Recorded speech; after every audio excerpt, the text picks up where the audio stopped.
की प्रतिष्ठा संपूर्ण विश्व में, जिसको कहते हैं ना कि दिख रही उनको कि ये ताकत है।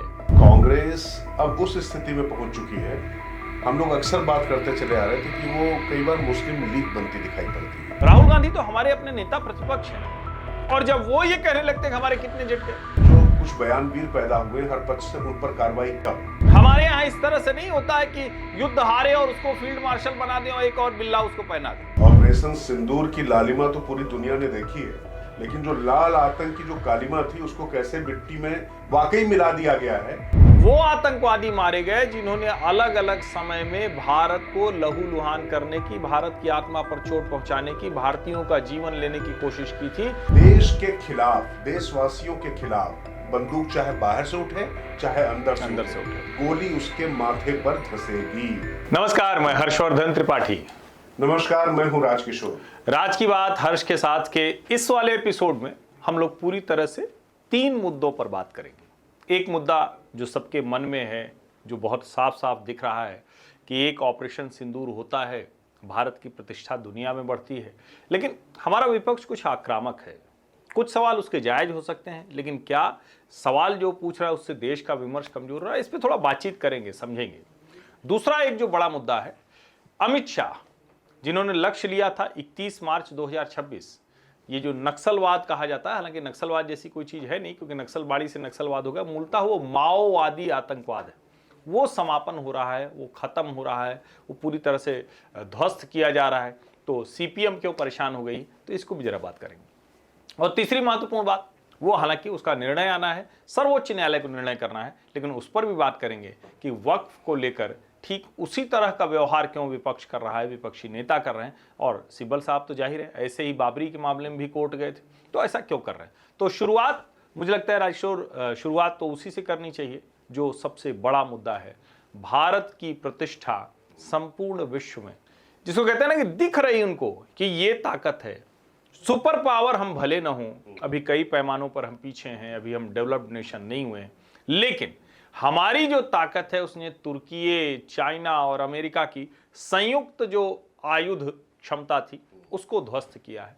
उसके बावजूद उन सब पर बात न करके हमारे नेता प्रतिपक्ष राहुल गांधी वो पूछ रहे हैं कि हमारे कितने जेट गिरे, क्या हमारा विदेश मंत्री पाकिस्तान का मुखबिर जासूस है। कनफुसकी जैसे मीम बनाए जा रहे हैं।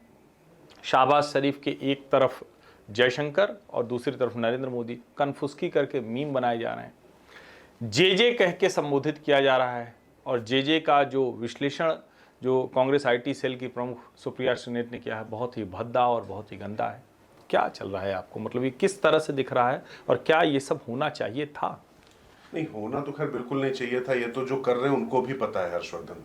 लेकिन अब मुझे लगता है कि कांग्रेस अब उस स्थिति में पहुंच चुकी है, हम लोग अक्सर बात करते चले आ रहे थे कि वो कई बार मुस्लिम लीग बनती दिखाई पड़ती है, लेकिन कांग्रेस बनती नहीं दिखाई पड़ रही है। कांग्रेस को अब कुछ समझ में नहीं आ रहा है कि आखिर उसका वैचारिक धरातल क्या है, वो करे क्या। क्योंकि भारतीय सेना ने जो कुछ किया है, जिस तरीके से भारतीय कूटनीति का परचम फहरा रहा है, जो नैरेटिव वॉरफेयर की जो बहुत बात होती है ना, उसको जरा थोड़ा पीछे छोड़िए, किनारे रखिए।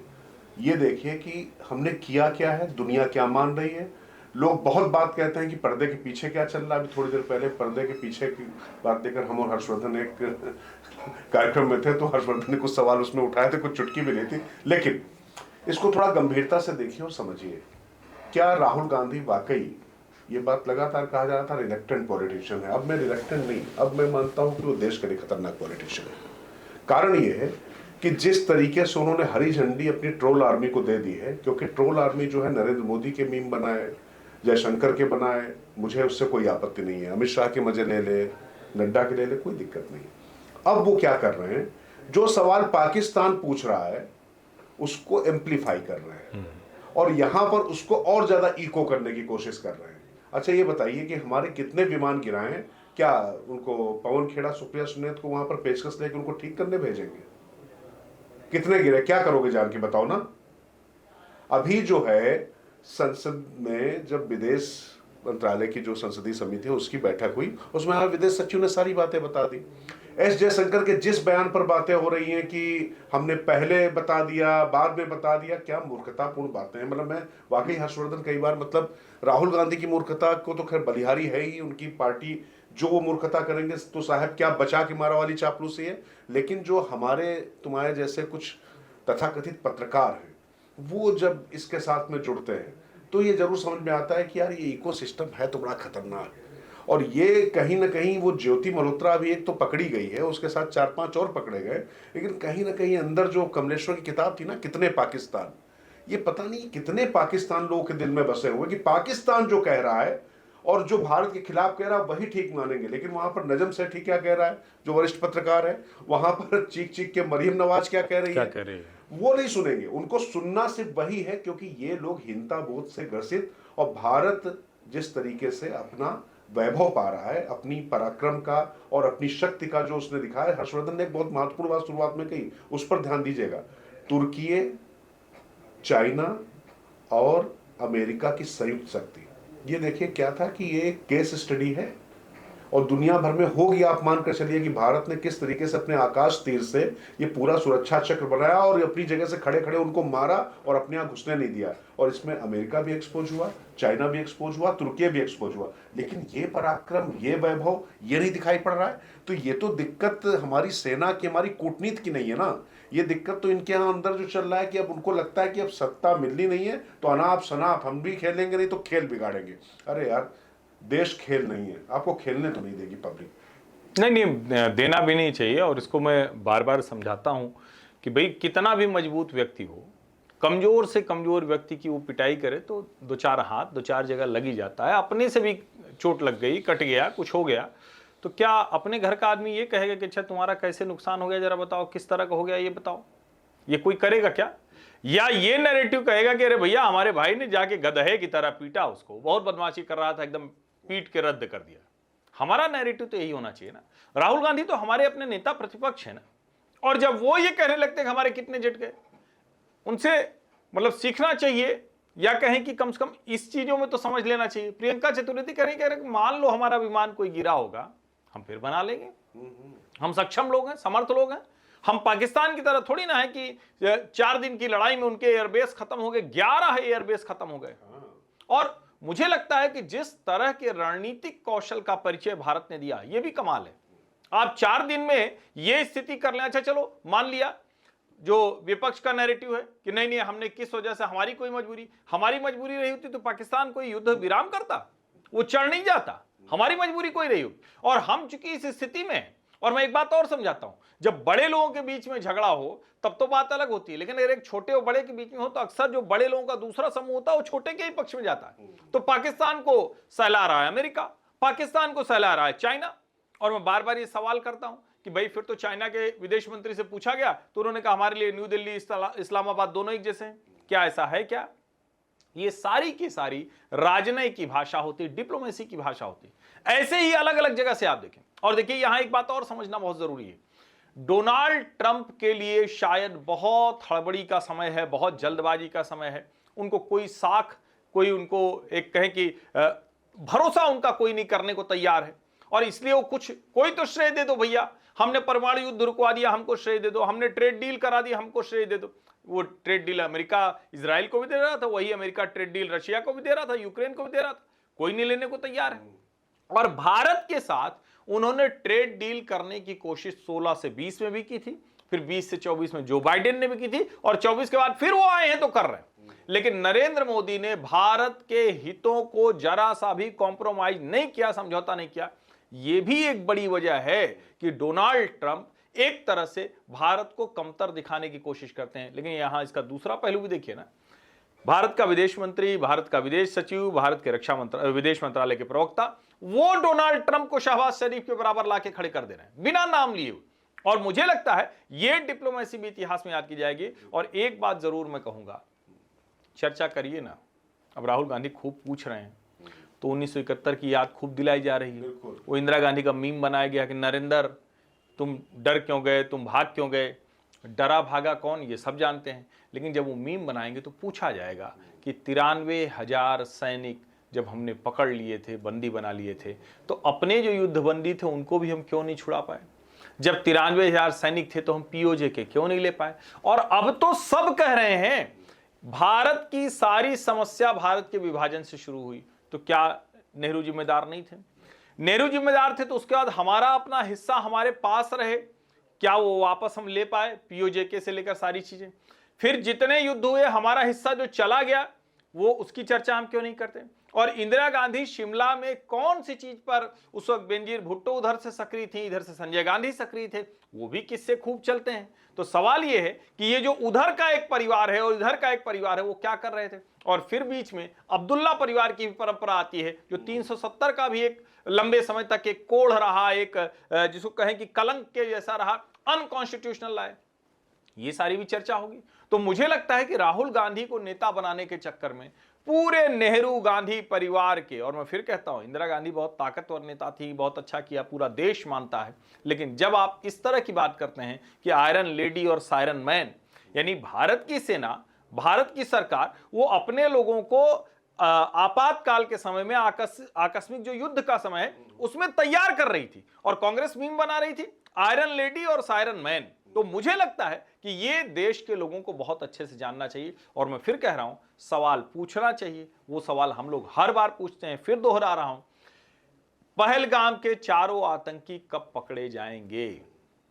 सुरक्षा में जो चूक हुई उसके लिए जिम्मेदार कौन है? ये सवाल पूछे जाने चाहिए, पूछे जा रहे हैं, पूछे जाएंगे। लेकिन जब कोई हमारे ऑपरेशन सिंदूर पर सवाल खड़ा करता है, अब जो रिपोर्ट्स आ रही हैं, अब तो ये रिपोर्ट है कि 100 नहीं 170 से अधिक आतंकवादी मारे गए, 9 आतंकवादी ठिकाने ध्वस्त हो जाएंगे जो टेररिस्ट ट्रेनिंग कैंप है, और वहां लोग कितने मारे जाएंगे? तो जाहिर है संख्या बड़ी होगी।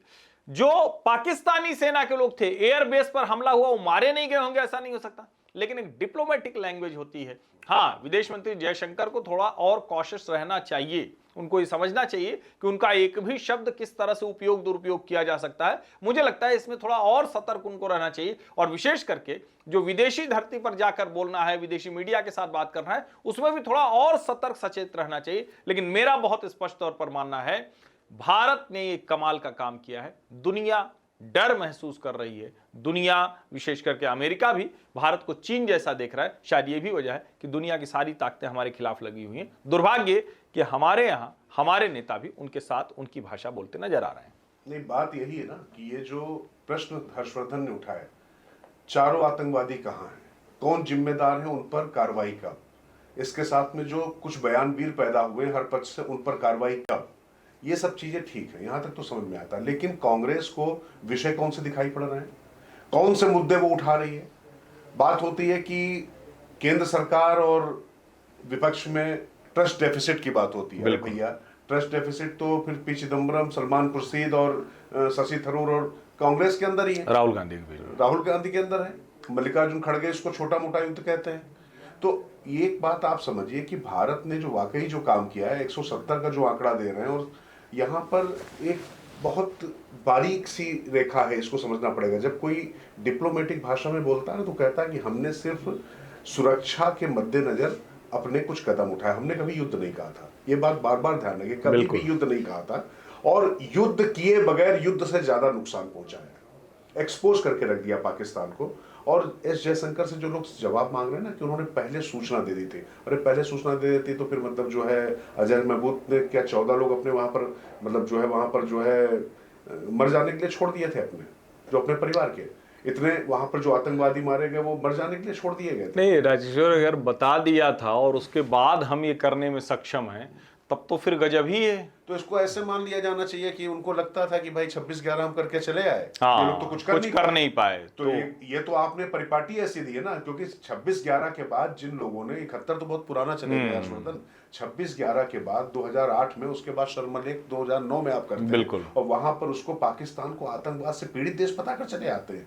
शर्मनाक है भाई ये, इस तरीके की डिप्लोमेसी जिन लोगों ने की हो। और जो अभी सवाल 71 में उठ रहा था, देखिए हर समय बहुत सी परिस्थितियां होती, बहुत से मामले होते हैं। उस समय रशिया अड़ गया था कि अभी पीओजेके पर बात नहीं करनी है, तो आप रशिया से दब गए थे। अब 3 बार उसने अगर वीटो लिया था आपके लिए यूनाइटेड नेशन में, तो फिर उसकी बात आपको माननी पड़ेगी। मैं फिर कहता हूं कि जो राहुल गांधी और जो कांग्रेस जो धृष्टता कर रही है, ये क्या कर रही है कि जो तमाम पूर्व की उपलब्धियां भी हैं उनको भी इस तरीके से अगर आप सवाल उठाएंगे। अच्छा, ये सारी जो समस्याएं सामने आ रही हैं, शासन आपका था, आपके पूर्वजों ने फैसले लिए हैं, तो उनको भी आप कटघरे में खींच रहे हैं ना। और आज की तारीख में तो जब हर्षवर्धन, जब एस जयशंकर ने वहां पर जब दिया अपना इंटरव्यू डच टीवी को, तो उसमें तो साफ साफ कह दिया ना वहां पर कि हमारे पास तमाम मुल्कों के आए थे। बिल्कुल। सबने कहा था कि भाई 2 न्यूक्लियर शक्ति संपन्न देश हैं। और यहां पर एक बात ध्यान रखिएगा, न्यूक्लियर को लेकर हमने पिछली बार लंबी चर्चा की थी किराना हिल्स को लेकर। दोनों मुहाने बंद कर दिए गए और अभी तक वहां पर क्या हो रहा है कोई बात नहीं कर पा रहा है। अमेरिका और वो जो है तमाम जगह, इजिप्ट से बोरन वोरन सब जगह वहां पर आ रहा है, उस पर नहीं जाता हूं। लेकिन ये जब साफ साफ देश का विदेश मंत्री कह रहा है कि तमाम लोग के आए थे फोन, लेकिन उसके बाद हमने ये कहा कि जिसको समस्या वो बात करें, और जब तक वहां के लोग बात नहीं करेंगे तब उनके डीजीएमओ ने बात की, तब उसके बाद बात की गई। अच्छा, ये जो बताने की बात होती है, आप 91 ये सब चीजें आप जाने दीजिए। हमने जब कहा कि हम आतंक के जो आपके जो ठिकाने उनको नष्ट करेंगे, हमने नष्ट करके अपनी ताकत दिखा दी। उसके बाद जब उन्होंने ड्रोन भेजे तो हमने उनका एयर डिफेंस सिस्टम से लेकर उनका जो तमाम जो प्रतिष्ठान थे उनको ध्वस्त करके रख दिया। अब आप एक बात जानते हैं, मतलब आप छोड़ दीजिए ऑस्ट्रिया वाले जो टॉम है या हैबर हैं, इन सबको स्पेंसर हैं, इन सब की जो रिपोर्ट्स अगर आप पढ़ेंगे देखेंगे, जो बड़े डिफेंस एनालिस्ट माने जाते हैं उनके हिसाब से पाकिस्तान इतना ज्यादा पीछे जा चुका है इस लिमिटेड कार्रवाई में। और सोचिए कि ये कितना समय लगा होगा। ये कोई श्रेय नरेंद्र मोदी सरकार से छीन नहीं सकता हर्षवर्धन, कि उन्होंने पिछले 7-8 सालों में कैसे ये सुरक्षा कवच तैयार किया और प्रिपेयर्डनेस। मैं एक बात इसको कह रहा हूं, देखिए ये जो छीन नहीं सकता वाला शब्द अब हम लोग छोड़ दें।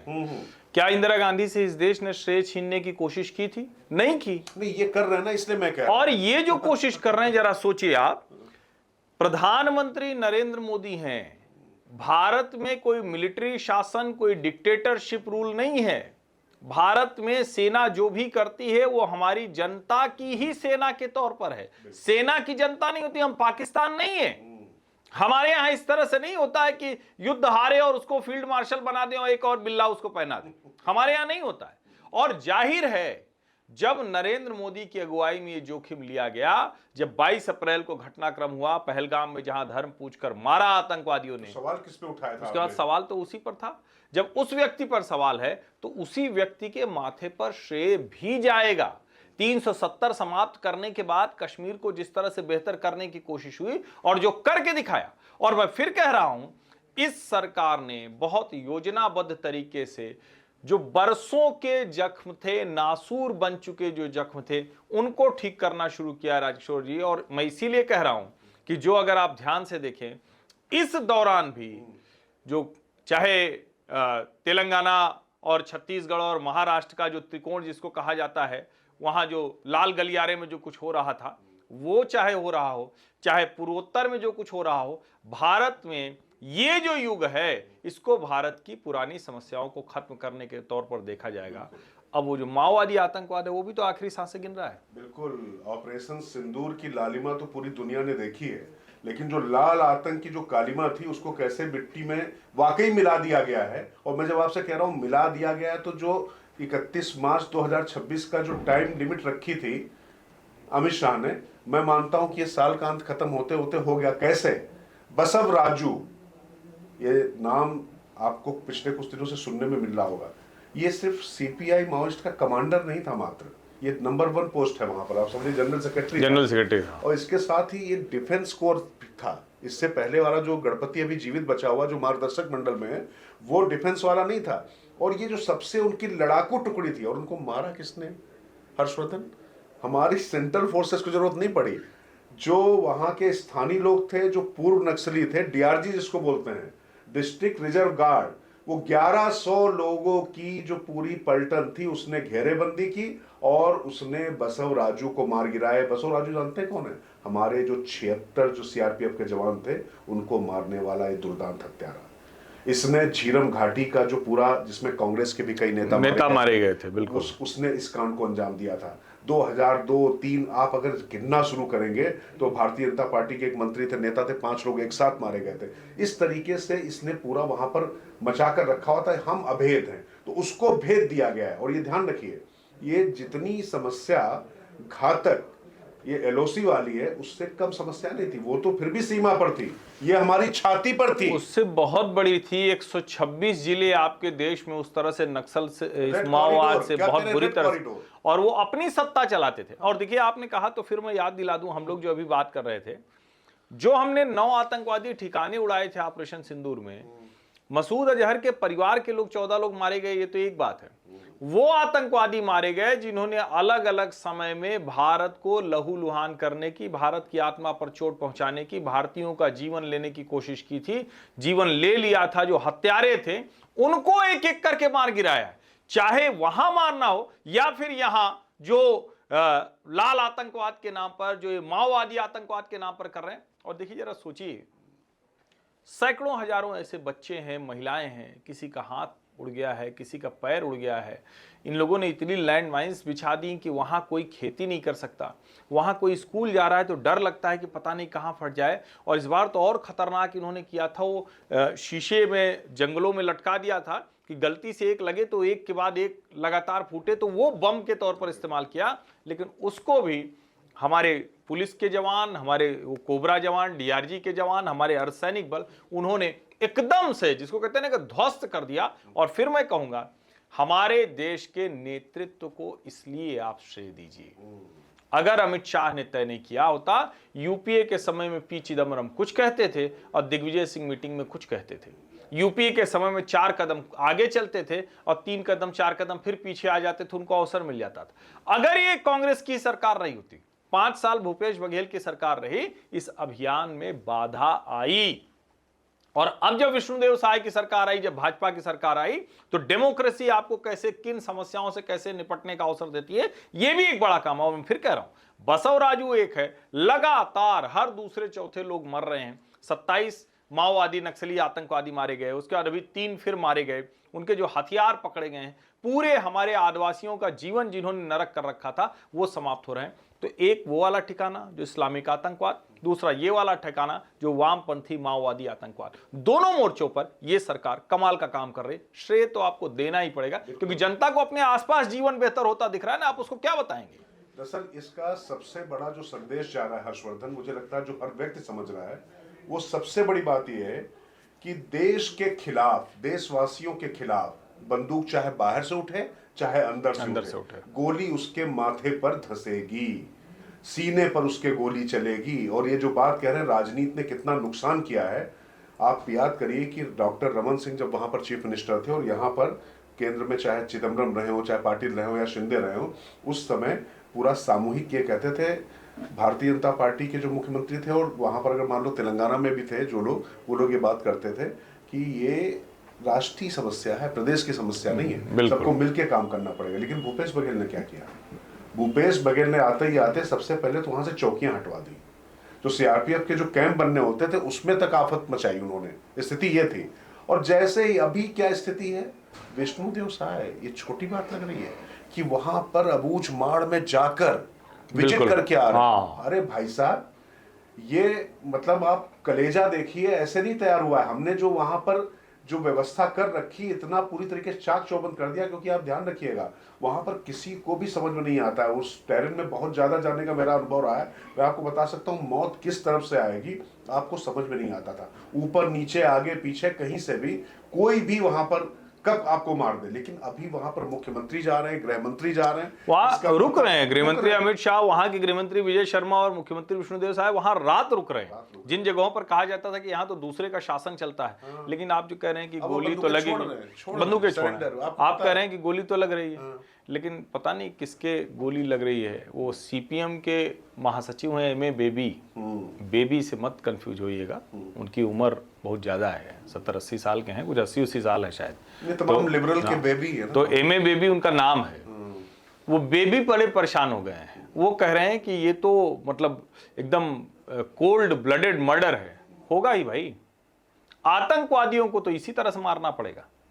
और ये जो वामपंथी विचारधारा है जो उनको भी बचाने का प्रयास कर रही। अरे भाई, अमित शाह तो वहां जाकर बोल के आए हैं कि हमारे देश का कोई भी नागरिक, वो हमारे देश का नागरिक है, हम उसका वैसे ही सम्मान करते हैं, आप मुख्य धारा में लौटाई। लेकिन अगर बंदूक उठाएंगे, लेकिन अगर गोली चलाएंगे, तब तो गोली ही चलेगी, इसमें कोई भ्रम नहीं होगा। और मुझे नहीं लगता कि अमित शाह को ये बताने की जरूरत हो, तो खुद ही जानते हैं। लेकिन एम ए बेबी जैसे लोग या सीपीएम जैसी पार्टियां जब ये प्रयास करती हैं, तो ये भी दिखता है, जिस अर्बन नक्सल की हम बात करते हैं, जिस सपोर्ट सिस्टम की बात करते हैं, जिस एनजीओ एक्टिविस्ट नेटवर्क की बात करते हैं, जिस पार्टियों के नेटवर्क की बात करते हैं, जिस इंटेलेक्चुअल नेटवर्क की बात करते हैं, ये सारा कॉकस उस सब की वजह से समस्याएं बहुत गंभीर थी। हाँ, कोबट गांधी का अपने पास वो था, इस तरीके के तमाम जो अर्बन नक्सल जिनकी जो बात की जाती। पर यहाँ एक बात ध्यान रखिएगा, ये जो ऑपरेशन सफल जानते हैं क्यों हो पा रहा है? जो विचारधारा की अफीम में जो चाशनी जो लोगों को पिलाई गई थी या जो इंजेक्ट की गई थी, उनको उसकी वास्तविकता समझ में आई। उनको समझ में आया कि उनका कैसे पूरा जीवन बर्बाद हो चुका है। और फिर मैं कह रहा हूं, ये ऑपरेशन सफल इसलिए है क्योंकि वहां के स्थानीय लोग इसके खिलाफ खड़े हो गए। जो पूर्व नक्सल है, आप ध्यान रखिए, ना कोबरा ना कोई और सेंट्रल रिजर्व फोर्स, सिर्फ 1100 जो डीआरजी थे भाई, और स्थानीय पुलिस के सहयोग से उन्होंने मार गिराया इन सबको।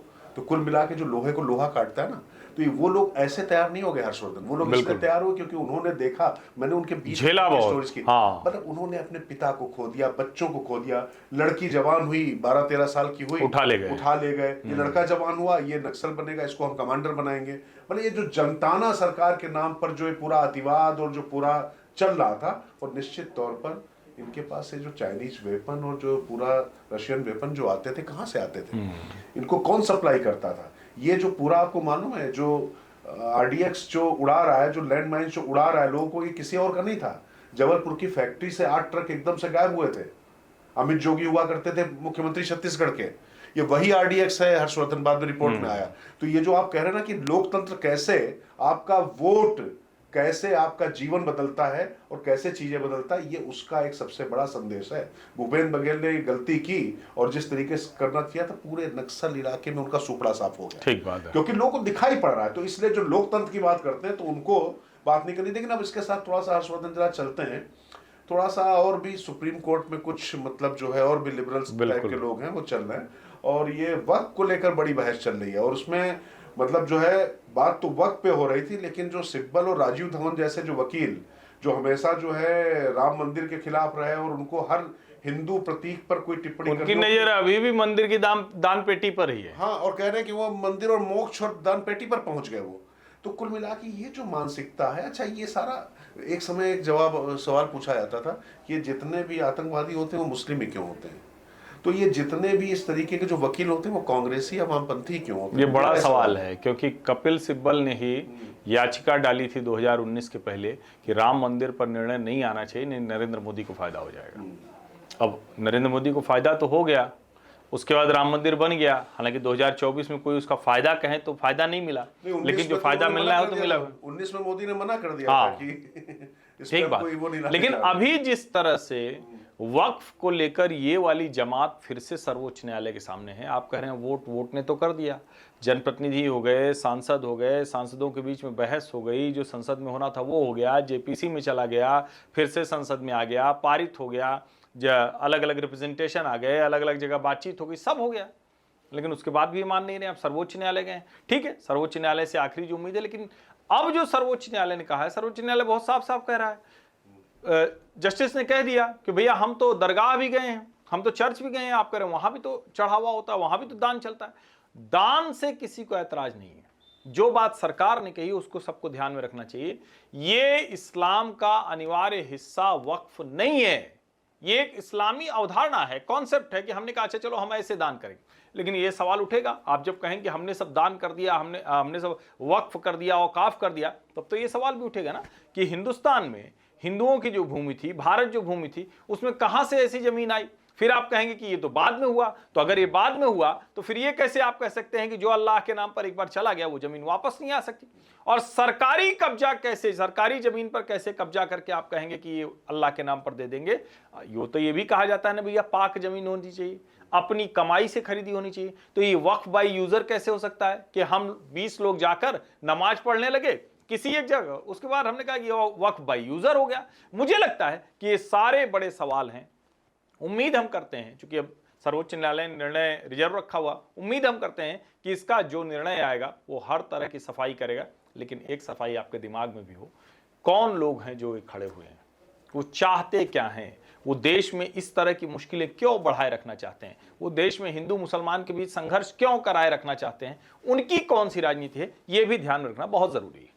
अच्छा, यहाँ पर एक छोटी सी बात, थोड़ा सा अतीत में ले जाके एक चीज आपको समझानी होगी। हमारे यहाँ जब चकबंदी और तमाम चीजें हुई थी तो जमीनों को जब बराबर किया गया तो क्यों करना पड़ा था, और ये पाकिस्तान नहीं कर पाया, हमने किया।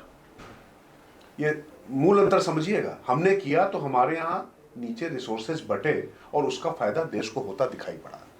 ये वक्त वही अवधारणा दिखाई पड़ रही है यहाँ पर, वो जो कब्जे वाली है ना, कि ज्यादा से ज्यादा कब्जा करके, और इसका बहुत बार आपको आंकड़े बता चुके हैं कितना मुसलमानों को फायदा मिला, किसको कितना मिला। एक पूरा एक कॉकस है, कुछ परिवार है जिनको ये फायदा मिलता है, और जो वोटों की ठेकेदारी लेते हैं। और ये जो इतने बड़े बड़े वकील खड़े हो गए ना, ये कोई निष्ठा के लिए नहीं खड़े हो गए, ना चर्चा के लिए खड़े हो गए, खर्चा तगड़ा मिल रहा है, मोटी रकम मिल रही है, इतनी कि जिसकी हमको और आपको कल्पना भी नहीं हो सकती है। इसीलिए ये मंदिर की पेटी, जो कहा ना हर्षवर्धन ने, मंदिर की पेटी और दान, इस पर तुरंत पहुंच गए। अच्छा, सुप्रीम कोर्ट का जो रवैया था, जो सवाल था, वो मतलब कंजक्चर ही कहा जाएगा। सवाल पूछा उन्होंने तो जब कहा ना कि थोड़ा सा इसको मजबूत केस बनाइए मिस्टर सिब्बल, तो इसका मतलब ये है कि अभी तक जो चीजें चली आ रही थी वो साफ साफ समझ में आ रहा है। जब खुलकर चीजें आई हैं तो जिसको इन्होंने अपनी जीत घोषित कर दिया था ना, बिल्कुल, वो अब लग रहा है नहीं, कि सीजीआई ने ये भी कहा बड़े प्रेशर में दिख रहे हैं आप। हाँ, बड़े प्रेशर में बड़े प्रेशर में दिख रहे हैं, मतलब इतना दबाव है उस वर्ग से या उन लोगों से। तो मुझे लगता है देश को ये भी देखना चाहिए। और ये जो तीनों आज हमने चर्चा की है, ये सब एक दूसरे से जुड़ी हुई है। एक अच्छी बात यह है कि देश का मानस चित्त जो है वो जाग गया है, हम जागृत अवस्था में हैं। लेकिन अभी संघर्ष बड़ा है, भीषण है, और ये लड़ाई इसलिए ज़्यादा बड़ी है कि वो लोग अब हमले दूसरी तरह से कर रहे हैं, नैरेटिव वॉर दूसरी तरह से कर रहे हैं। तो चाहे ऑपरेशन सिंदूर हो, चाहे इस लाल आतंक को ख़त्म करना हो, चाहे वक्फ जैसे असंवैधानिक कानून को संवैधानिक जामा पहनाकर देश की ज़मीनों पर कब्जा करने की एक कोशिश हो, ये समझिए आप इसको। इन सब के खिलाफ बड़ी लड़ाई चल रही, हम जीतेंगे जरूर, लेकिन ये जो संघर्ष हो रहा है इसको थोड़ा ध्यान देने की ज़रूरत है। मतलब पुरानी गलतियों को दुरुस्त करने में कई बार थोड़ी समस्या होती है, थोड़ा दर्द भी होता है, और तमाम तरीके के जो विषाणु होते हैं ना, वो अपनी ज्यादा ताकत दिखाते हैं। लेकिन मान कर चलिए, ये वही चंद बुझते हुए बासी चिराग फड़फड़ाएंगे, और कुल मिला के अब ये जो उम्मीदों की जो रोशनी है वो और ज्यादा प्रखर होकर उभरेगी। और ये सिर्फ उम्मीद नहीं है, होता दिखाई पड़ रहा है। इसलिए दिखाई पड़ रहा है क्योंकि जनता भी अब सवाल पूछ रही है, और नरेंद्र मोदी से तमाम लोग भी नाराज हो सकते हैं। उनकी नाराजगी इस बात को लेकर हो सकती है कि यार अभी पाकिस्तान को निपटा ही देना चाहिए, लेकिन इस बात को लेकर नहीं हो सकती कि पाकिस्तान क्या कह रहा है। ये थोड़ा सा मूल अंतर नहीं, ये दिल मांगे मोड़ तो है ही, पीओके तो हमें चाहिए, पाकिस्तान को ध्वस्त वो आएगा, वो आएगा, अपने थोड़ा तय इंतजार समय पर आएगा। करिए। चलिए, बहुत बहुत धन्यवाद।